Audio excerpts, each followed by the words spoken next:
Good morning, students. Today, to start with the new unit, Unit 4, well, that is planning in your 12th business studies.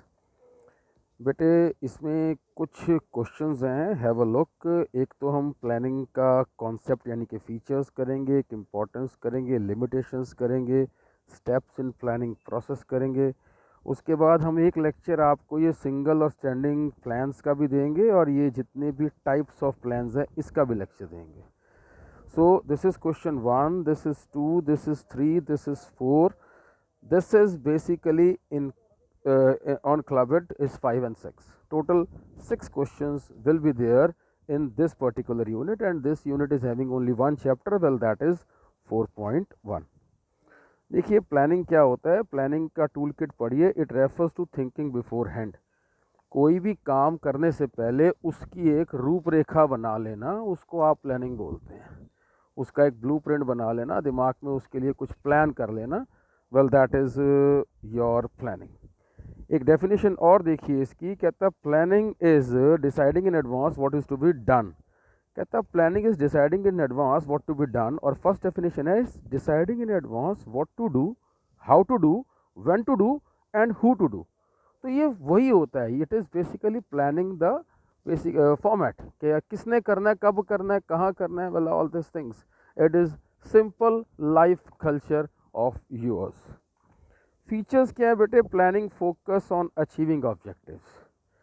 Management begins with planning and planning begins with determinants of objectives. यार आपका कोई objective है, क्या है आपका objective? है अच्छे marks लेना एज अ स्टूडेंट। फौजी का ऑब्जेक्टिव होता है जंग जीतना।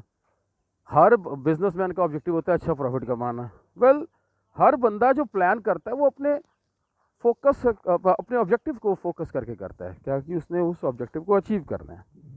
It is primary function of management. ध्यान से मेरी बात को सुनना, ये क्या चीज़ है।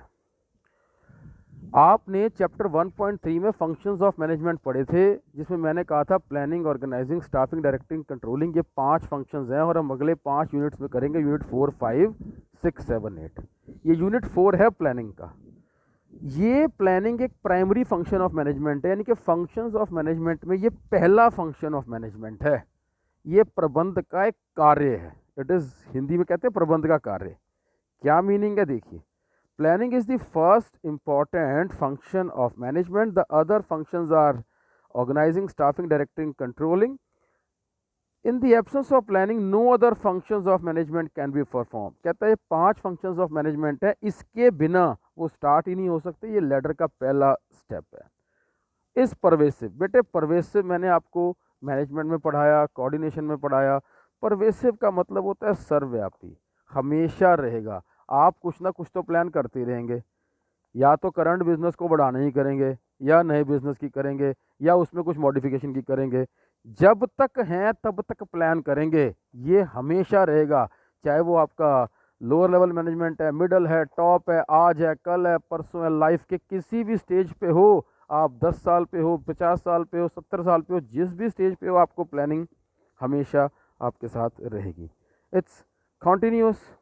ये जो परवेसिव है बेटे, परवेसिव में पढ़ेंगे, since the job of planning is perform by the managers at different levels working in the enterprise, it is appropriate to call it all pervasive. चाहे वो मिडल लेवल पे काम करता है, चाहे वो टॉप लेवल पे काम करता है, चाहे वो बॉटम लेवल पे काम करता है, और चाहे वो प्लेटफॉर्म एरिया पे है, ये बेसिकली प्लानिंग सब करेंगे, इसलिए सर्वव्यापी या परवेसिव कहलाता है। कॉन्टिन्यूस का मतलब है हमेशा, जो मैंने अभी आपको पीछे बताया, प्लान्स आप करते रहेंगे। Plans are prepared for a particular period.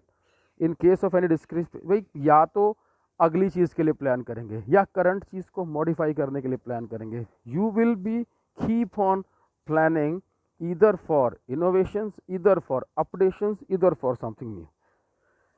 Planning is futuristic. भाई आप जिसको प्लान करते हैं वो फ्यूचर के लिए करते हैं, भविष्य के लिए करते हैं। Planning decide the plan of action, what to do, how to do, who to do and whom to be done. All these questions are related to future. ये नेक्स्ट फ्यूचर के लिए है।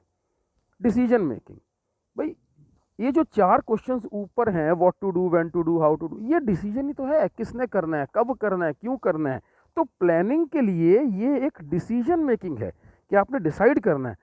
Planning has becomes a necessity when there are many alternatives to do a job. A planner chooses the most appropriate alternative. भाई आपके पास बहुत से alternative हैं, आप the best one choose कर लेते हैं to plan. It's a mental exercise. ये जो आप डिसाइड करते हैं ना, what to do, how to do, when to do, यानी कि कई चॉइसेस में से एक को सेलेक्ट करना, ये एक मेंटल एक्सरसाइज है, आपके दिमाग का काम है। इंपॉर्टेंस ऑफ प्लानिंग क्या है, क्वेश्चन नंबर 2 है। सबसे पहली बात तो बच्चों ये है, दिस इज क्वेश्चन नंबर 2। कहता प्लानिंग प्रोवाइड्स डायरेक्शन। भाई आप जब किसी सीट पर आते हैं तो आपके पास डायरेक्शन यानी कि प्लान का मतलब है किस दिशा में आपने क्या कार्य करना है। Under the process of planning the objectives of the organizations are defined in simple and clear words. The obvious outcome of this is that all employees get a direction and all efforts are focused towards a particular end. सब एक तरफ एक direction में काम करते हैं। Reduce the risk of uncertainty. आपने suppose Delhi जाना था, रास्ता 2.5 घंटे का है, आपको लगता है कि जाम ना हो या कोई गाड़ी ख़राब ना हो जाए, तो आप बेसिकली एक प्लान कर लेते हैं 3.5 घंटे का। 1 घंटा आप किसी अनसर्टेनिटी के लिए रिजर्व रख लेते हैं। बाई चांस कल को आप दिल्ली गए, गाड़ी ख़राब हो गई और 4 घंटे लग गए, तो भाई जो बेसिकली 2.5 घंटे से 4 घंटे का गैप 1.5 घंटे का था ना, अब वो आधे घंटे का रह गया, क्योंकि 1 घंटा तो आपने ऑलरेडी रिजर्व रखा हुआ था। इसे कहते हैं जब भी आप कुछ प्लान करेंगे तो रिस्क जो अनसर्टेनिटी का थोड़ा सा रिड्यूस हो जाता है। Planning reduce overlapping and wastage. भाई आपका एक टाइम टेबल बनता है कि इस पीरियड में ये टीचर पढ़ाएगा, इस पीरियड में ये टीचर पढ़ाएगा। ऐसा तो नहीं होता ना कि एक ही पीरियड में 2 टीचर आपको पढ़ा दें। इसका मतलब है जब भी आप कुछ प्लान करते हैं तो ओवरलैपिंग जो होती है वो रिड्यूस हो जाती है और वेस्टेज ऑफ एक्टिविटीज़ कम हो जाती हैं।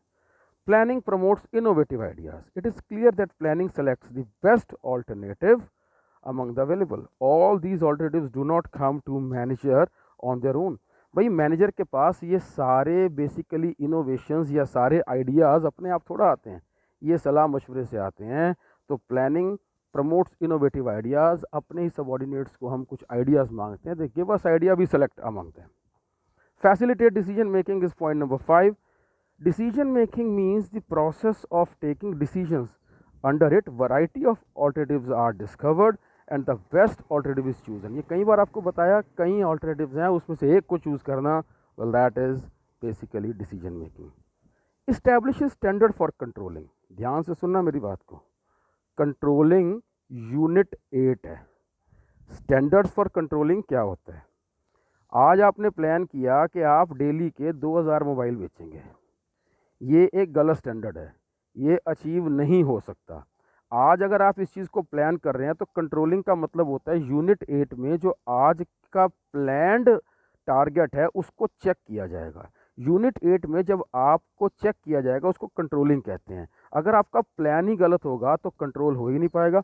यानी कि प्लानिंग वो स्टैंडर्ड एस्टेब्लिश करे जो कल कंट्रोल भी किए जा सकें। हम कह सकते हैं हम डेली के 30-40 मोबाइल बेचेंगे, ये एक ऐसा स्टैंडर्ड है तो शायद अचीव हो भी जाए। इसको कंट्रोल करना आसान भी है और इसके कंट्रोल में गलतियां भी कम निकलेंगी। अगर हम एक गलत स्टैंडर्ड आयात कर लेते हैं कि जी हम तो 2000 मोबाइल बेचे हैं, कल को बिके ही नहीं, दैट मीन्स आपका कंट्रोल हो ही नहीं सकता। तो प्लानिंग वो स्टैंडर्ड एस्टेब्लिश करता है जो कंट्रोल किया जा सके। वेल बच्चों, this was question number 2। Please do both the questions as guided and make notes of these questions. That's it.